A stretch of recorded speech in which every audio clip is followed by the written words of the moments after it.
Meus irmãos, o Senhor continue sendo gracioso para conosco, como Ele tem sido até hoje, e sabemos que Ele será sempre. Que o Senhor nos abençoe. Vamos para a palavra do Senhor, Evangelho de Lucas, capítulo 15, do verso 11 a 32, a conhecida parábola do filho pródigo. Evangelho de Lucas, capítulo 15, do verso 11 ao verso 32.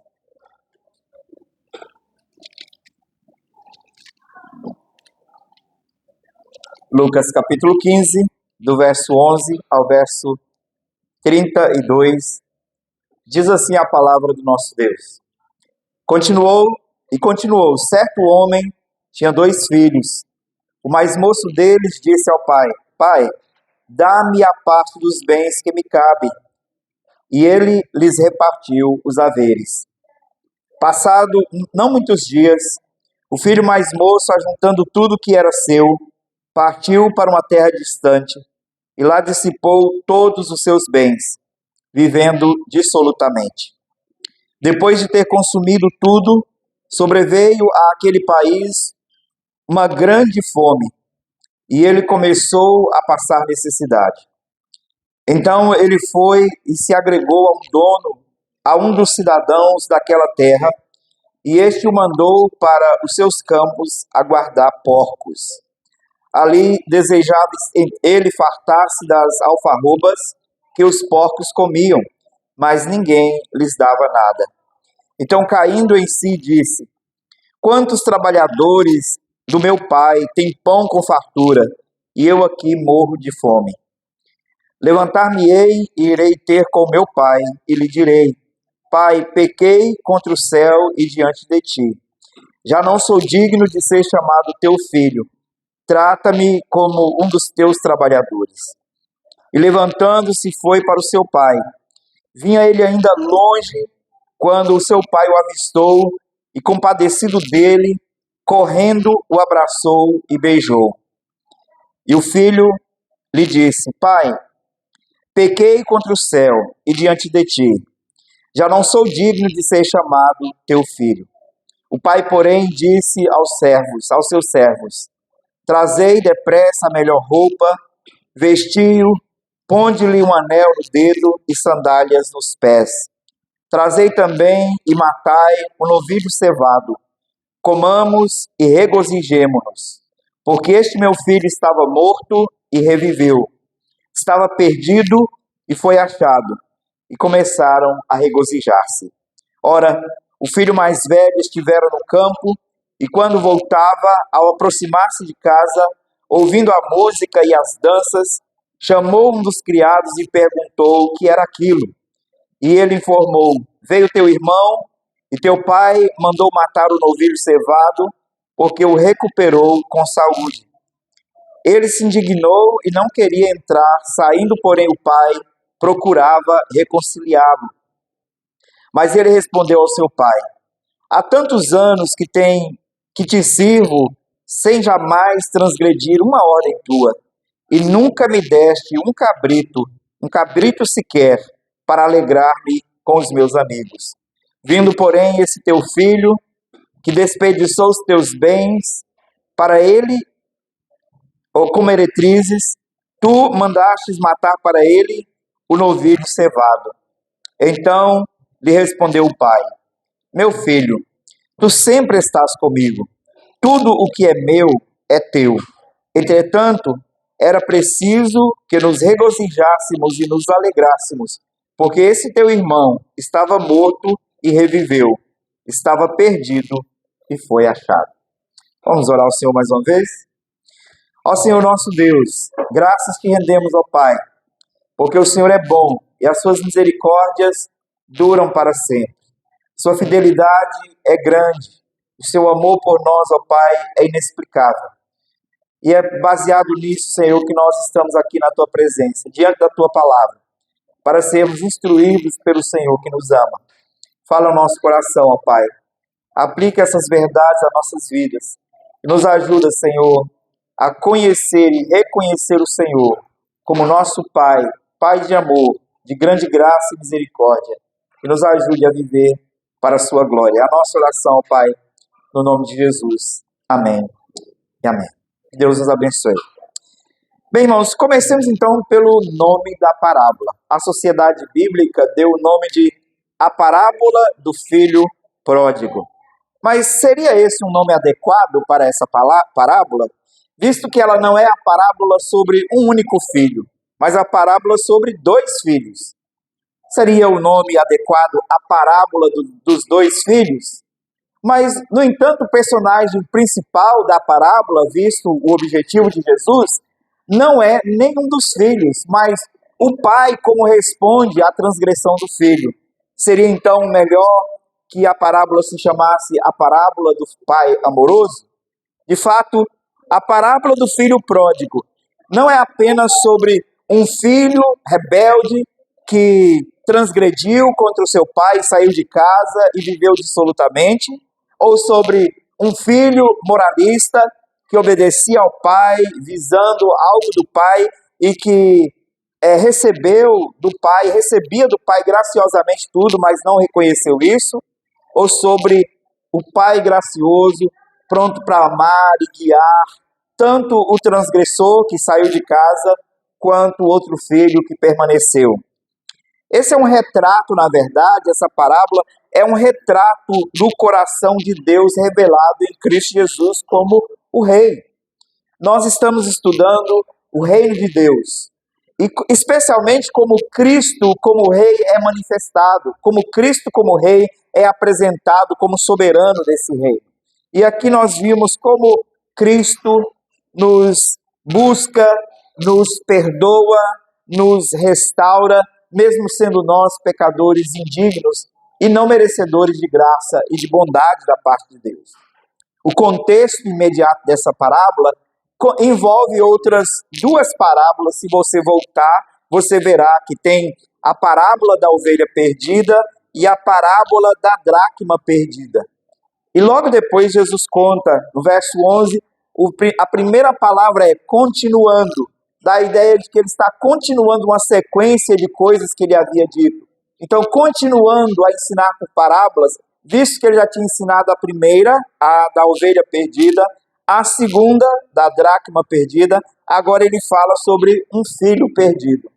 Um filho perdido ou dois filhos perdidos? O que nós podemos encontrar aqui de fato? O contexto anterior, se você voltar nos primeiros versos 1 e 2, você verá que Jesus tem uma razão para falar, para contar essas três parábolas em sequência. Se você ler Lucas capítulo 5, versos 1 e 2, você verá, você entenderá melhor por que Jesus está contando essas parábolas. Leiamos. Aproximavam-se dele, de Jesus, todos os publicanos e pecadores para o ouvir.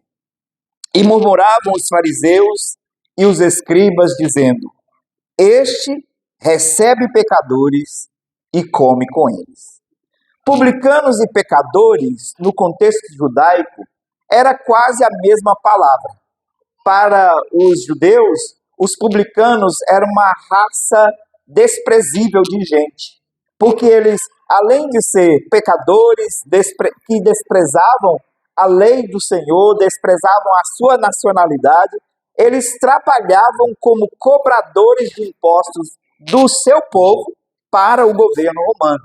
Então eles eram pessoas não gratas dentro da sociedade, por isso considerados pecadores desprezíveis.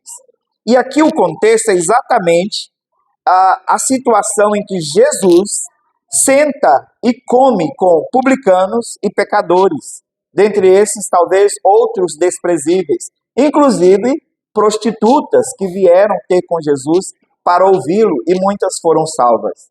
Então, o contexto é esse, em que um povo se considerava justo, os judeus, e especialmente a classe dos fariseus, que eram um grupo bem radical de judeus dentro de Jerusalém, dentro do povo de Judá, e os escribas, que eram intérpretes da lei do Senhor e que se consideravam os melhores entendedores e cumpridores da lei do Senhor.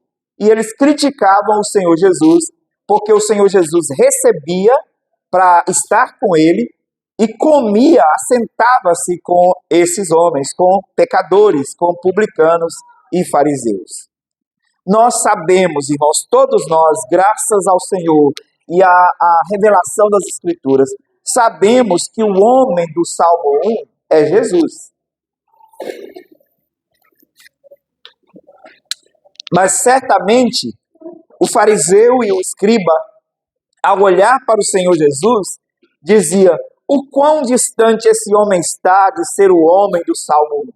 Porque o homem do Salmo 1 não anda com pecadores, não anda no caminho de pecadores, nem se detém com transgressores da lei do Senhor, nem se assenta com escarnecedores. E Jesus está sentando e comendo com publicanos e pecadores. E esse então é o contexto que Jesus ensina as 3 parábolas. E ele então quer dar uma mensagem muito clara. Ao contar a parábola da ovelha perdida, a parábola da dracma perdida e a parábola do filho perdido, ele quer mostrar que a salvação e a graça são para homens perdidos. São para perdidos que o Senhor veio. São para transgressores que o Senhor veio. Quem precisa de Cristo, de fato, são publicanos e pecadores. São eles o alvo da graça de Deus. São esses que precisam da graça de Deus. E é nesse contexto que Jesus conta a parábola dos 2 filhos, a parábola do filho pródigo. Aqui, meus irmãos, nós podemos ver claramente, tanto no comportamento dos fariseus e escribas, quanto no comportamento do filho mais moço, o que o pecado faz conosco, o que o pecado faz com o coração do homem.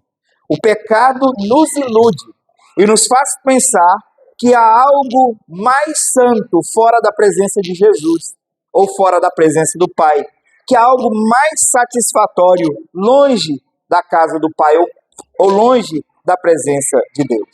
E assim nós podemos dividir essa parábola em atos.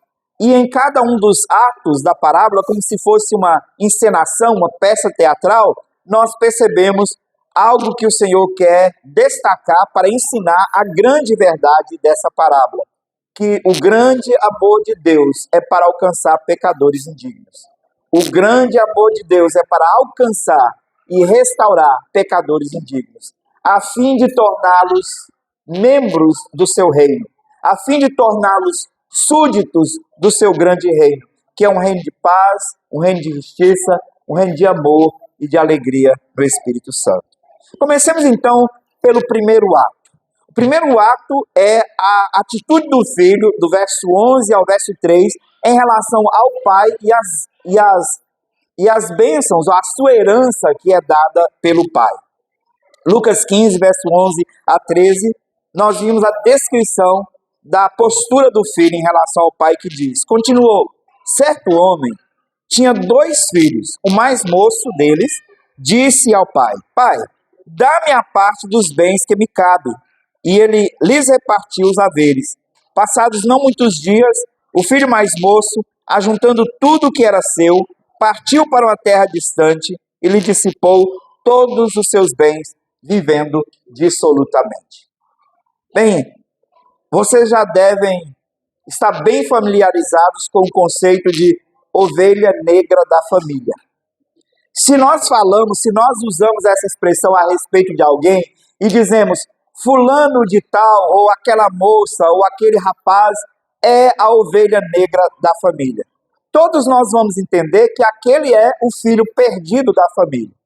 E de fato, esse aqui deu demonstrações, provas de que ele era a ovelha negra da família, ou o filho perdido da família.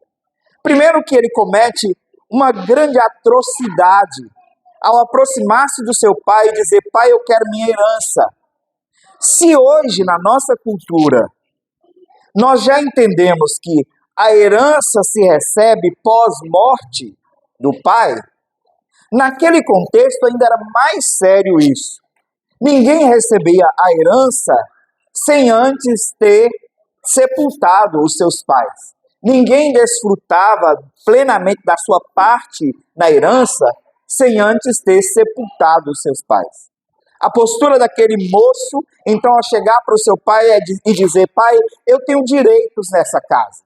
Então, eu quero em vida que o Senhor já faça a distribuição da herança e eu quero a minha parte da herança. Nós somos 2 filhos e eu quero que o Senhor me conceda a minha parte da herança. Bem, certamente ele dividiu conforme a lei, e a lei não tem muita diferença da lei judaica e da nossa lei hoje quanto à divisão de bens, certamente porque os pais ainda estavam vivos, certa parte ainda era considerada parte dos pais. E porque os filhos eram 2, a herança era dividida, o restante era dividido em 2. Vamos supor que ele tenha recebido terça parte de todos os bens daquele pai, como parte da sua herança. Muito dinheiro. E o que ele estava claramente dizendo para o seu pai é: pai, para mim é como se o Senhor já tivesse morto e sepultado. Eu quero a minha parte. Mais do que isso, ele recebe a sua parte da herança, e certamente ele recebeu a sua parte em terras, em animais, e ele tomou certo tempo para negociar essas terras e esses animais, vender o que coube a ele, e depois de certo tempo, depois de alguns dias, depois de ter arrecadado os recursos provenientes da sua herança, ele parte para o mundo, e ele sai a viver a sua vida do modo que ele desejava. E aqui nós vimos muito claramente o que significa viver de modo dissoluto, viver dissolutamente. É viver sem regras, é viver sem padrões. Na casa do pai ele tinha limites, na casa do pai ele tinha regras, tanto limite no orçamento, porque ele não podia gastar à vontade, tanto limites morais, porque ele precisava, ele devia alguma explicação, ele tinha deveres para com a honra do seu pai. Mas agora ele corta o vínculo, o seu pai para ele morreu, ele toma a herança e ele sai pelo mundo a viver sem limites. E o seu irmão descreve mais tarde que ele desperdiçou a sua herança com meretrizes. Ele viveu uma vida imunda, uma vida que cuidar de porcos nem é uma ilustração adequada da imundícia que aquele rapaz se envolveu, a imundícia moral que aquele rapaz se envolveu. A atitude desse jovem revela tanto rebeldia no seu coração contra as normas do pai, as normas da casa, quanto rejeição do amor daquele pai.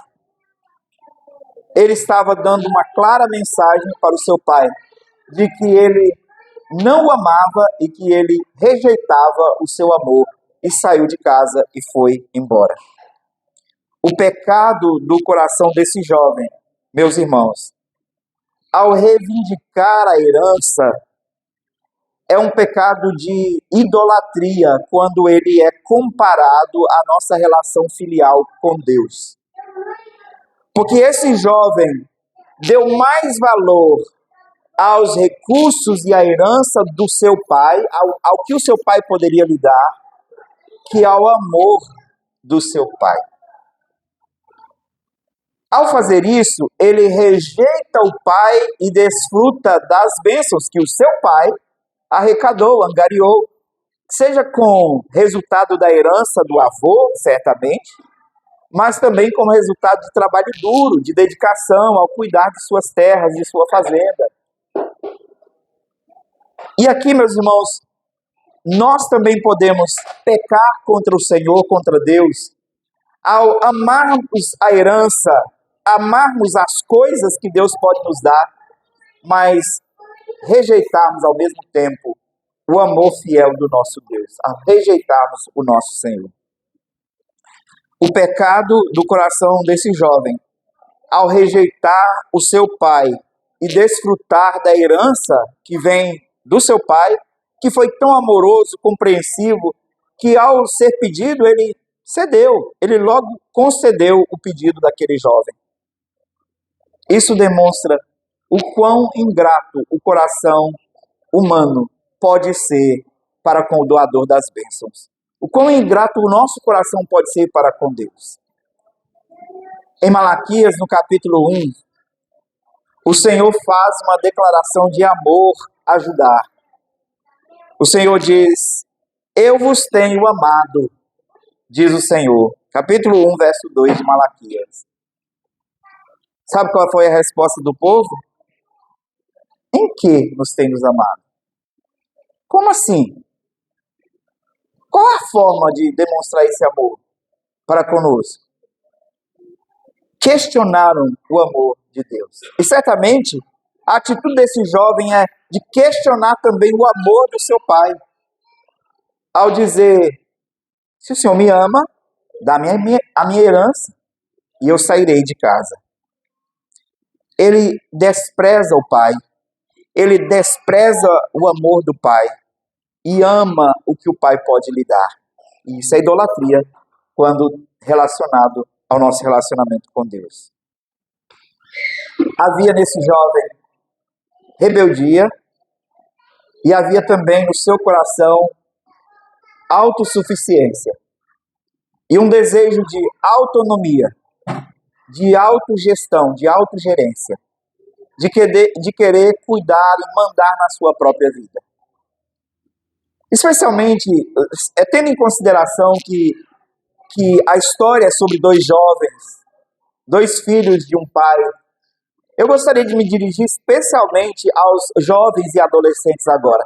Eu sei que isso se aplica a todos nós como filhos, todos nós, mas em especial aos jovens e aos adolescentes. Nós constantemente, na nossa juventude e adolescência, questionamos o amor do nosso pai quando eles não querem nos dar o que nós queremos.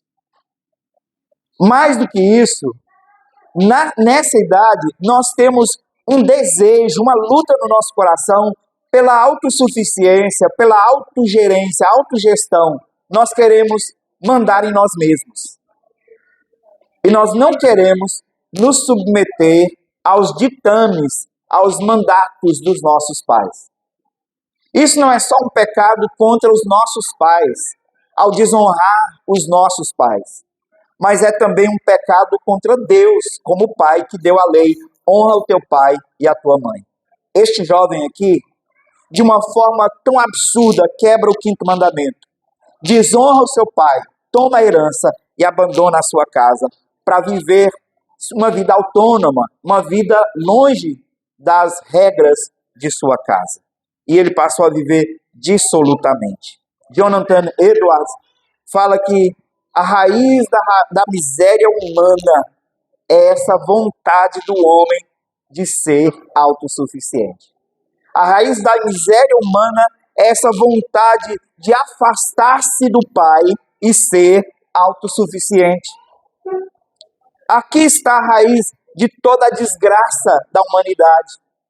Quando um filho quer afastar-se do pai, dos seus pais, para viver uma vida conforme ele quer, geralmente esse filho se dá mal. E assim também se aplica espiritualmente toda vez que queremos afastar-nos de Deus e gerir a nossa vida e andar conforme o nosso querer, a nossa vida se degrada. Todos nós precisamos reconhecer aqui o quão pródigo é o nosso coração.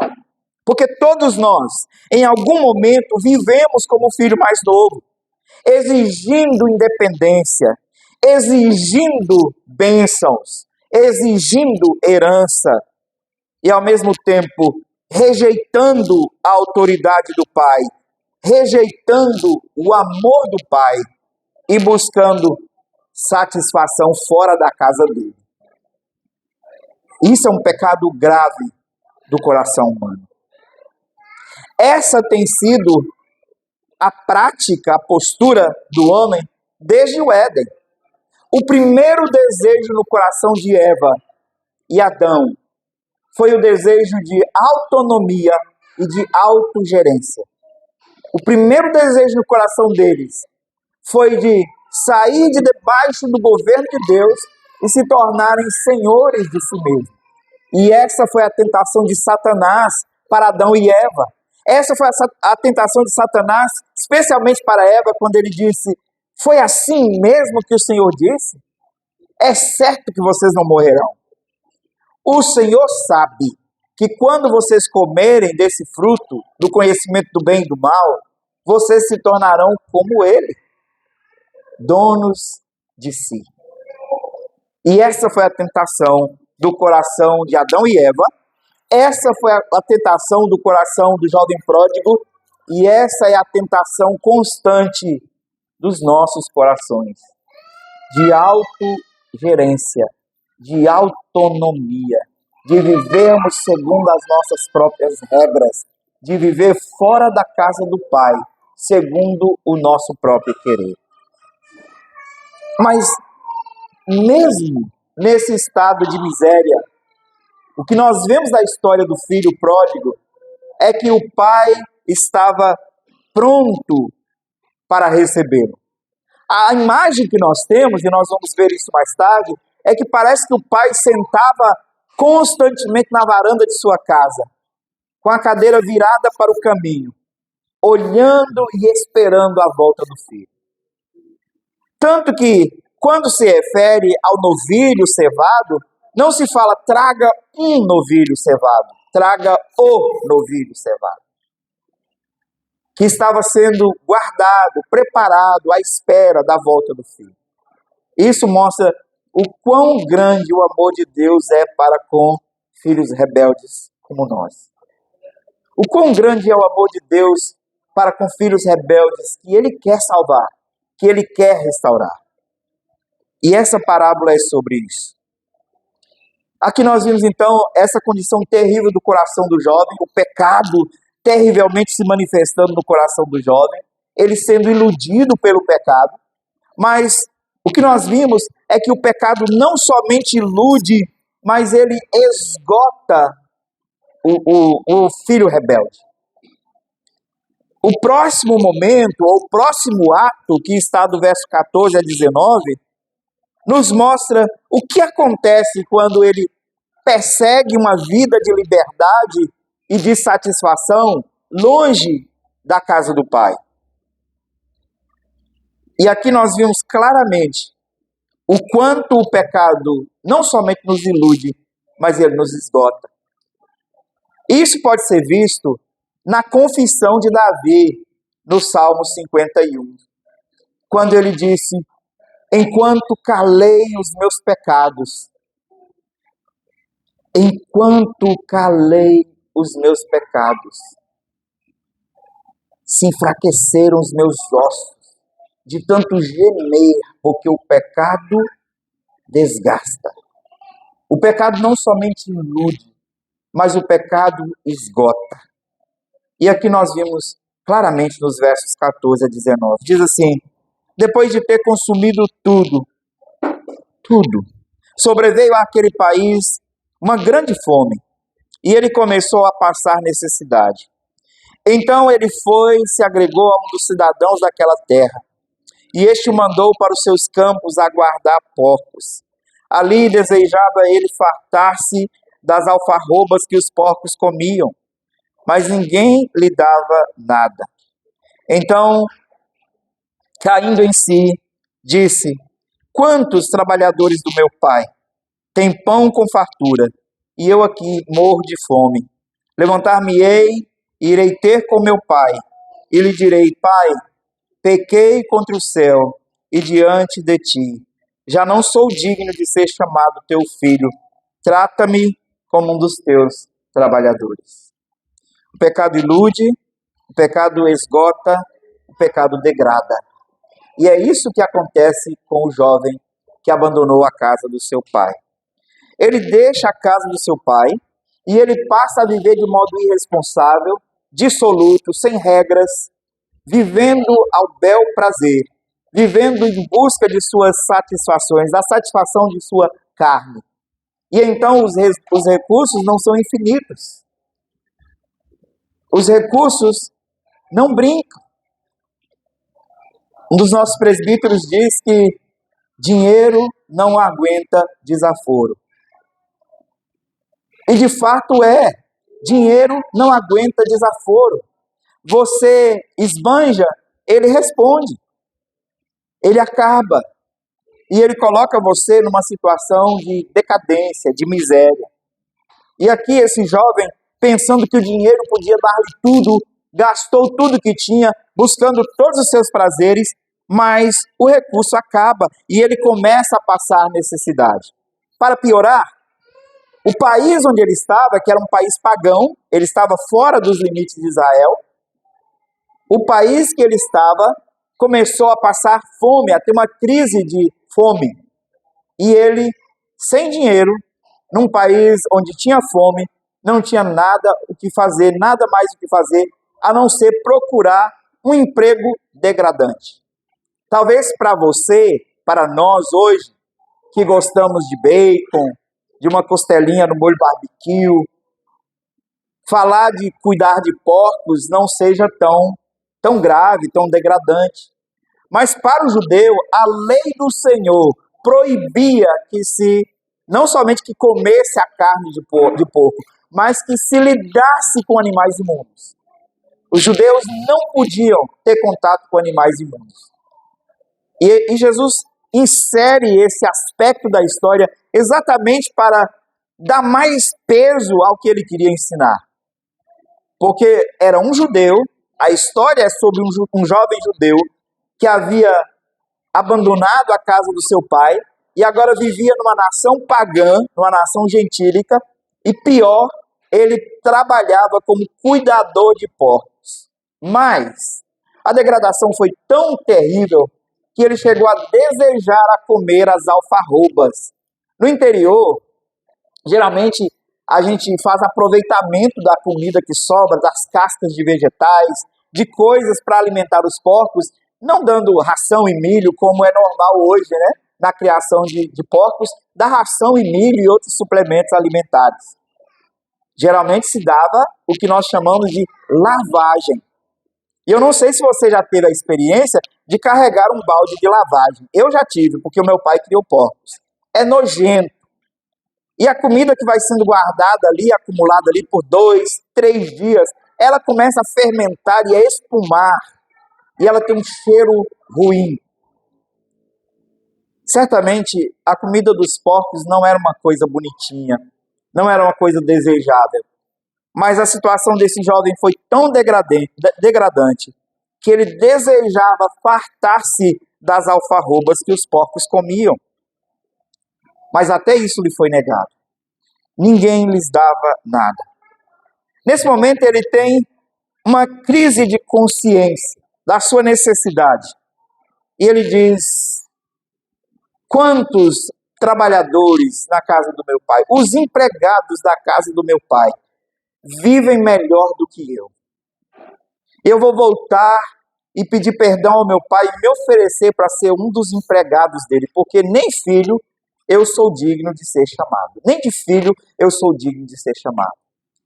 Ele reconheceu que ao pedir a sua herança, ele tinha dito: eu não sou mais seu filho.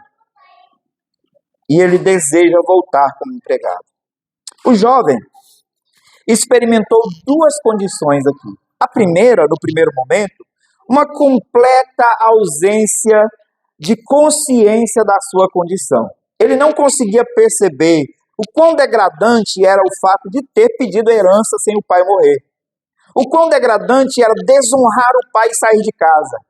Aquilo ali já era degradante, já era uma situação moral desprezível. E ele não tinha consciência disso. Pior, ele se aprofundou em vícios e em prostituições, e ele não conseguia perceber a sua condição. Ele achava que aquilo é que era a vida. Então ele teve uma fase de falta de consciência da sua condição. Mas em segundo lugar, ele vai para uma fase de consciência da condição que ele estava longe da casa do pai. Aqui nós talvez podemos imaginar que foi a situação degradante que trouxe consciência de como era a casa do pai. Mas nós sabemos que espiritualmente não é assim. O homem morto em seus delitos e pecados não consegue perceber que está morto porque está morto. O morto não tem consciência de sua situação. Ele só passa a ter consciência da sua necessidade quando ele é regenerado pelo Espírito Santo. Quando o Espírito Santo por meio da palavra, fala ao seu coração e dá consciência da sua condição de miséria, de pecado, da necessidade que ele tem de Deus. Então ele volta para o Senhor. E de fato, essa postura de dizer, nem sou digno de ser filho, é a postura que geralmente alguém que experimentou o verdadeiro arrependimento tem diante de Deus. Senhor, quem sou eu para ser chamado seu filho? O ai de mim, de Isaías, representa bem aqui qual é a postura de uma pessoa que foi tocado pelo Espírito de Deus e reconheceu a sua condição de pecador. Ai de mim, porque eu sou um homem de lábios impuros e habito no meio de um povo de impuros lábios, e os meus olhos viram o Rei, o Senhor dos Exércitos. Mas ao mesmo tempo que tem essa consciência de que não é digno, não merece ser filho do Pai, não merece a dignidade da casa do Pai, ele diz, vou voltar para casa. Porque o arrependimento verdadeiro, porque a graça salvadora faz com que um pecador indigno, mesmo se sentindo indigno, diz, vou voltar para a casa do Pai. E ele volta. O bispo John Riley disse o seguinte, a convicção de pecado é o primeiro passo da graça em direção ao pecador. A primeira coisa que a graça faz com o pecador é dar consciência de pecado e da necessidade que, como pecador, ele tem de Deus. E ele sente o desejo de afastar-se e de achegar-se ao mesmo tempo. Lembra do apóstolo Pedro na pesca maravilhosa, que foi citada hoje pelo reverendo Tarcísio na exposição de hoje de manhã. O apóstolo Pedro pescou a noite inteira e não pegou um peixe. O Senhor Jesus diz, agora vai e lança deste lado. E ele diz, Senhor, nós somos experientes. E pescamos a noite inteira, não colhemos um peixe, não conseguimos um peixe. Mas sob sua palavra, nós lançaremos a rede. E eles então lançam a rede. E vem tantos peixes, que a rede nem suporta. E o barco deles não cabe, é preciso de outros barqueiros para chegar e colher tudo aquilo. Quando Pedro vê a manifestação da glória de Deus naquela pesca, que ele olha para Jesus e ele reconhece a glória de Deus naquele que tinha poder sobre a natureza, ele diz, afasta-te de mim, Senhor, porque sou pecador. Mas ao mesmo tempo é Pedro que busca o Senhor, que deseja o Senhor, porque é isso que a graça faz, ao nos fazer reconhecer o nosso pecado, de dizer, afasta-te de mim, mas chega-te a mim. Eu não sou digno, mas eu quero estar aqui. E ele diz, eu não sou digno, Senhor, eu não sou digno de ser nem um empregado do meu pai, não sou digno de ser chamado meu filho do meu pai, mas eu vou voltar para casa. E ele volta para casa. O sofrimento do filho o conduz ao arrependimento. E Deus muitas vezes nos levará a uma realidade de miséria espiritual, de sofrimento, de dureza, para que nós possamos ter a consciência da nossa necessidade. Ele nos chama a cair em si, como aconteceu com o jovem. E caindo em si, ele disse, vou voltar para a casa do meu pai. O Senhor muitas vezes nos faz cair em nós e nos faz voltar com humildade para a presença de Deus. Mas a beleza da graça não está apenas em conduzir um pecador a reconhecer a sua indignidade e em fazer com que esse pecador volte para a casa do Pai. Isso já é uma graça divina. A maior beleza da graça está no encontro do pecador com o Pai e das demais graças que o Pai dispensa a esse pecador. E aqui nós vimos esse jovem voltando para casa e recebendo o abraço amoroso e a restauração graciosa que o Pai oferece. E ele então recebe mais da surpreendente graça, do surpreendente amor de Deus ao voltar para a casa do Pai. Lucas 15, versos 20 a 24.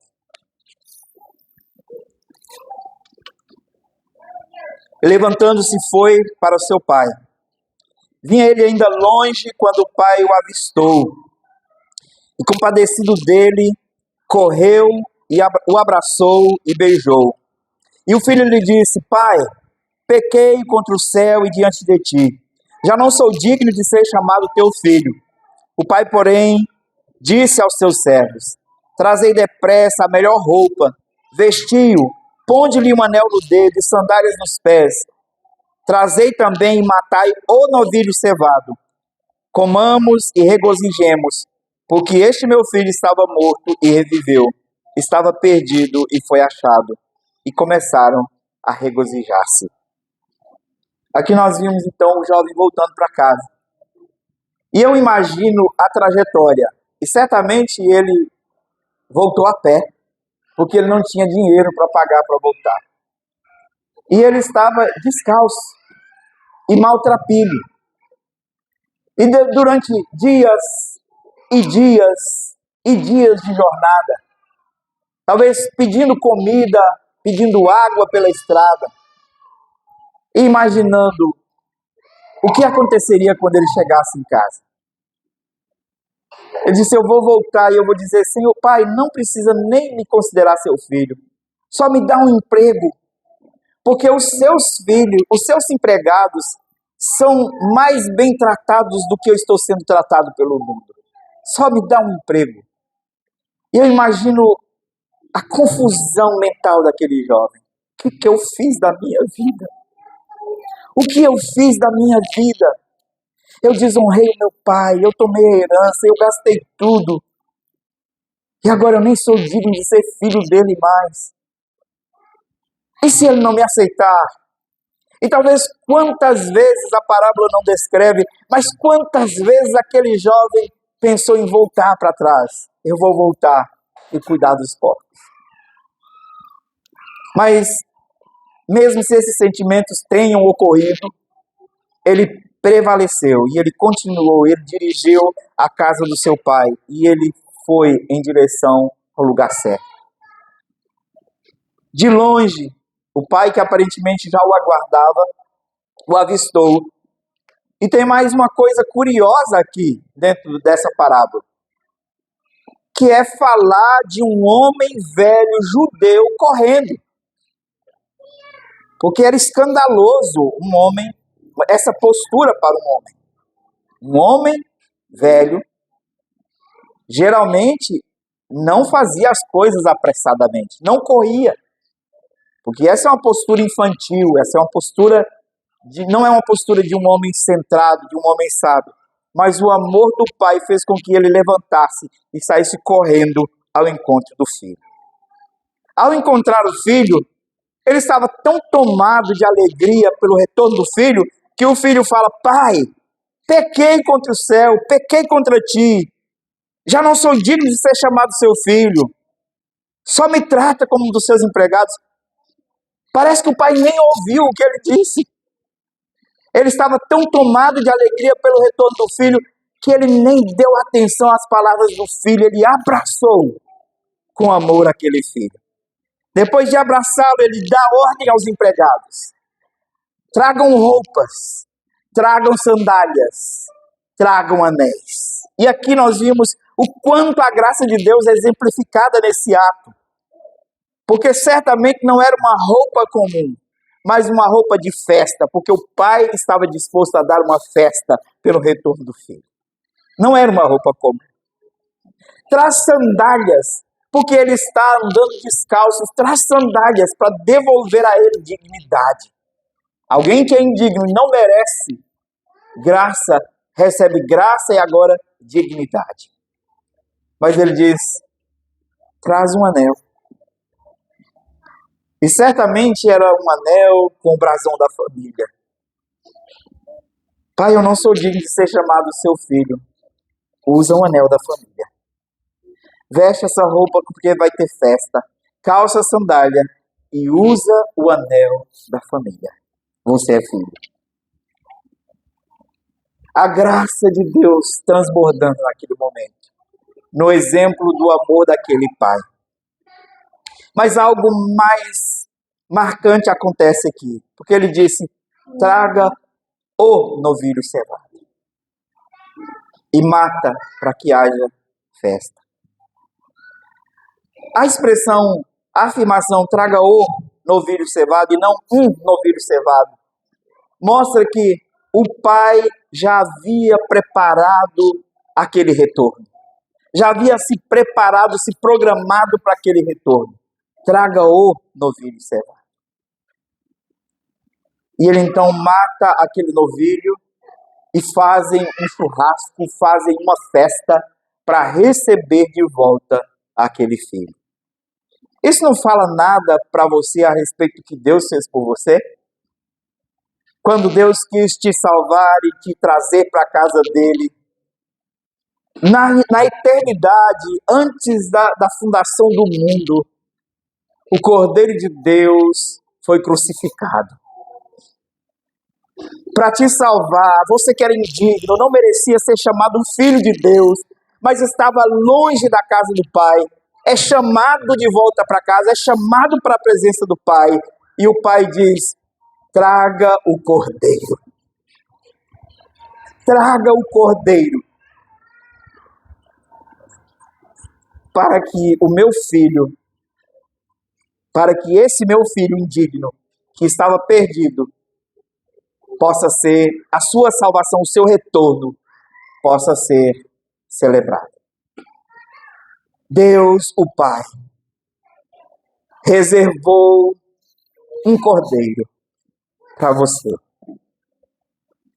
para te trazer de volta para a casa dele e celebrar com alegria. Deus, o Pai, nos deu Jesus, o Cordeiro de Deus que tira o pecado do mundo, o Cordeiro de Deus que salva pecadores indignos, como você e eu. E aqui, a graça de Deus transbordando é dada a alguém que não era digno, e é de fato isso. O Evangelho é sobre graça abundante sendo dada a pessoas indignas. A graça de Deus não é para quem merece. A graça de Deus é para pecadores miseráveis que carecem de salvação. O perdão não é para quem merece, é para quem precisa dele.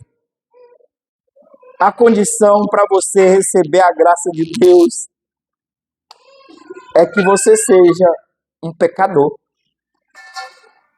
que reconhece em Deus a sua única salvação, que reconhece no Pai e na casa do Pai o seu único abrigo.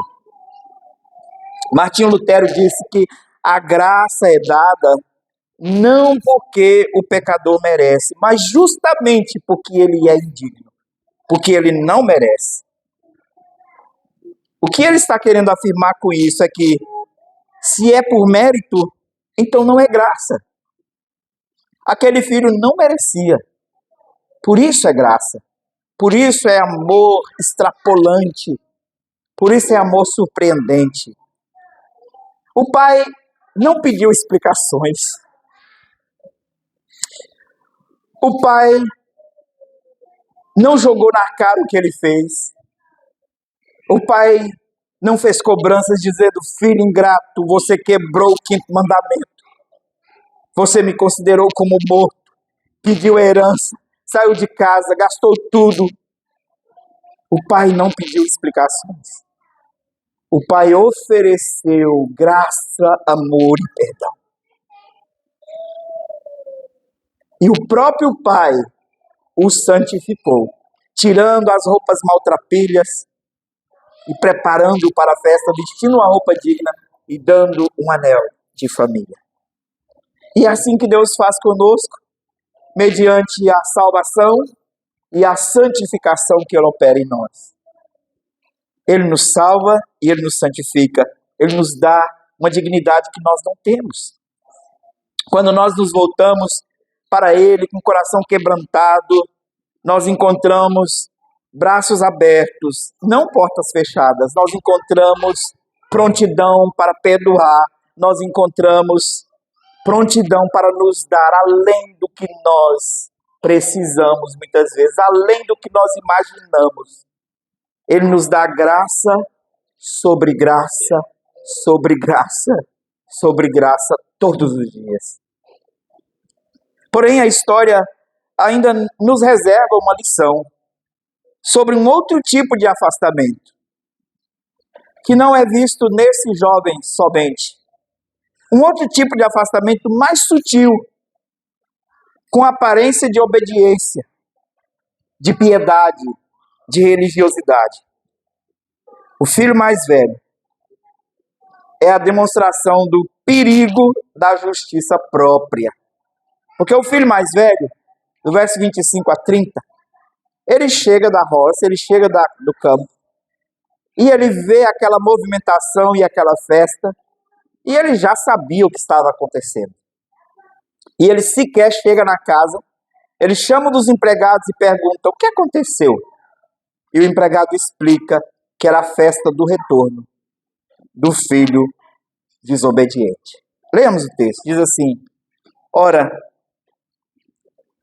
o filho mais velho estivera no campo e quando voltava, ao aproximar-se da casa, ouviu a música e as danças. Chamou um dos criados e perguntou-lhe: o que era aquilo?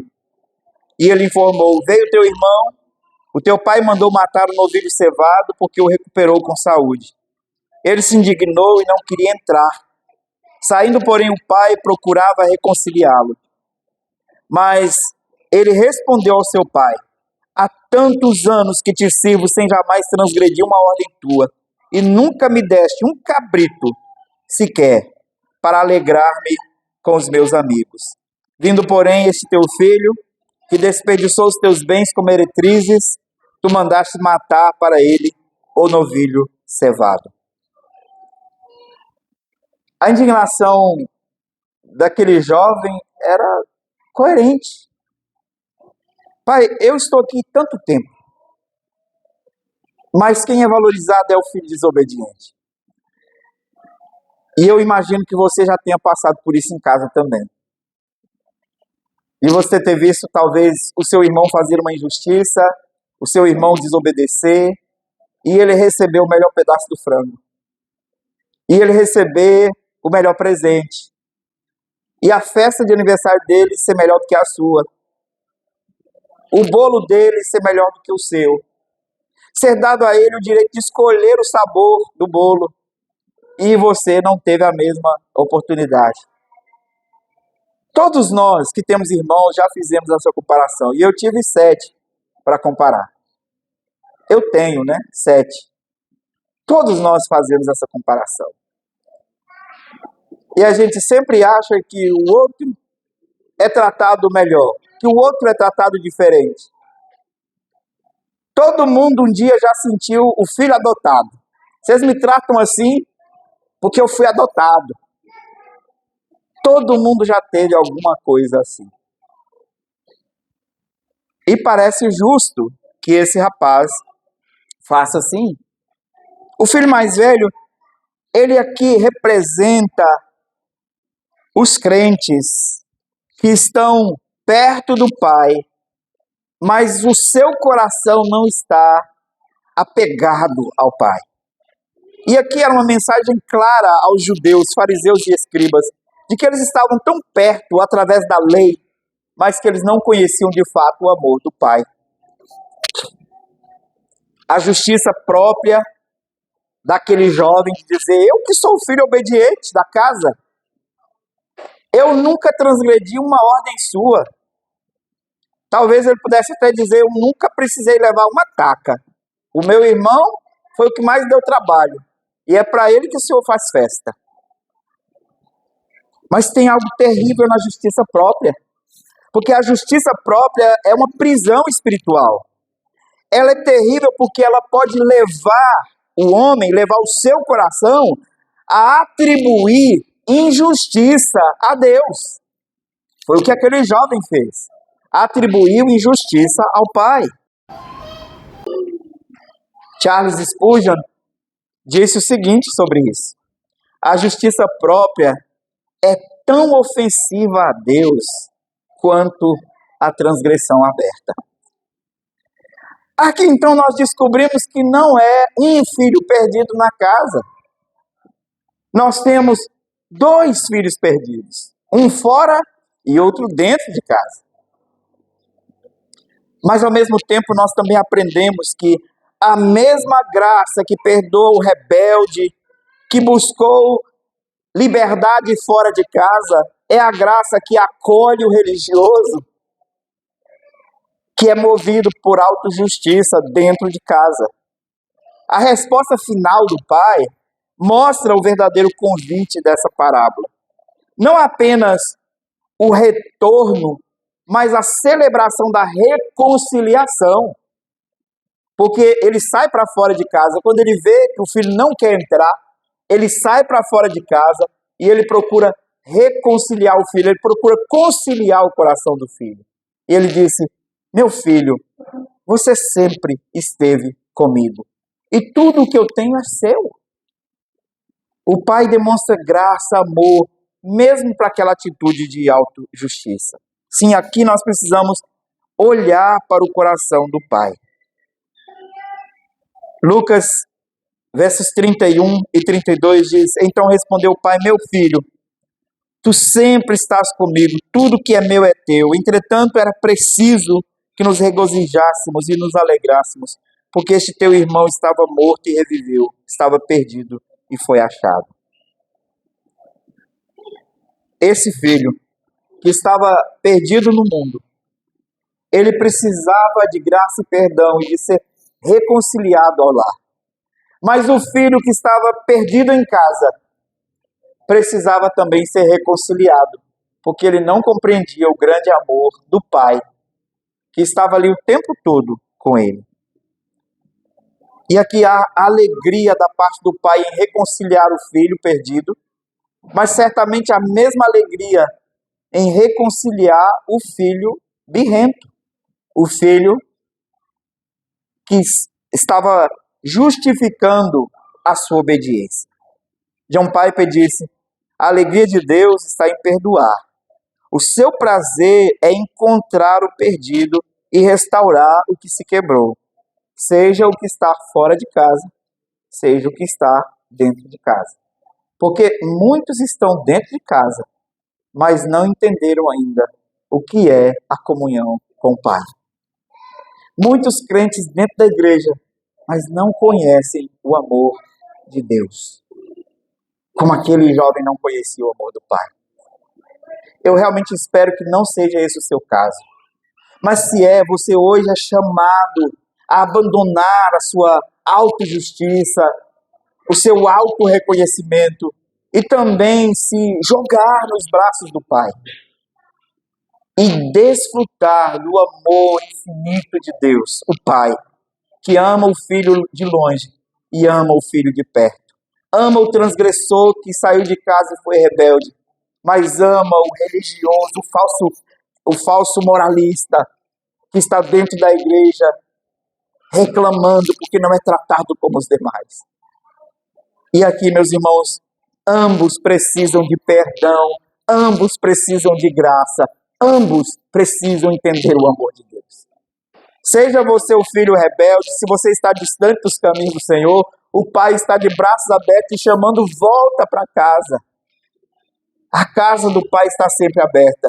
Seja você o filho religioso que está dentro de casa, o Pai está de braços abertos dizendo: aprenda a conhecer e a desfrutar do meu amor, da graça salvadora. Aprenda a viver como filho. Deus nos chama a desfrutar da alegria da salvação. Porque, na verdade, não somente o filho transgressor estava morto e reviveu, mas religiosidade também mata, falsa religiosidade também mata. E muitos de nós precisamos ser revividos dentro da igreja. Muitos de nós precisam de uma nova visitação da graça do Espírito do Senhor. Porque estamos dentro da igreja, mas como mortos espiritualmente. O pai correu para o filho mais novo, saiu ao seu encontro para abraçá-lo e restaurá-lo. mas é o mesmo pai que corre para o filho mais velho, que está agora fora de casa e não quer desfrutar da alegria da festa e chama a plenitude da alegria dentro de casa. Se você está longe, você é indigno. Se você está dentro, mais distante do amor do Pai, você também é indigno. E eis aqui a condição para receber o amor de Deus. Porque o amor do Pai não é para quem merece. O amor do Pai é para pecadores indignos, como você e como eu. Foi por esses que Cristo deu a vida na cruz. Foi por esses que Cristo morreu. Como ele disse, eu não vim para os sãos, eu vim para os que são doentes. Eu vim para salvar pecadores. Venha e desfrute do amor do Pai. A casa do Pai é o lugar onde o amor se manifesta no reino. Por isso todos nós somos chamados a desfrutar do amor do Pai na casa do Pai, na casa do Rei. Por isso, como tem sido o nosso lema, prossigamos pelo Rei e pelo Reino. E hoje, especialmente, abraçados pelo amor do Pai. Que Deus nos abençoe, que Deus nos ajude. Vamos orar?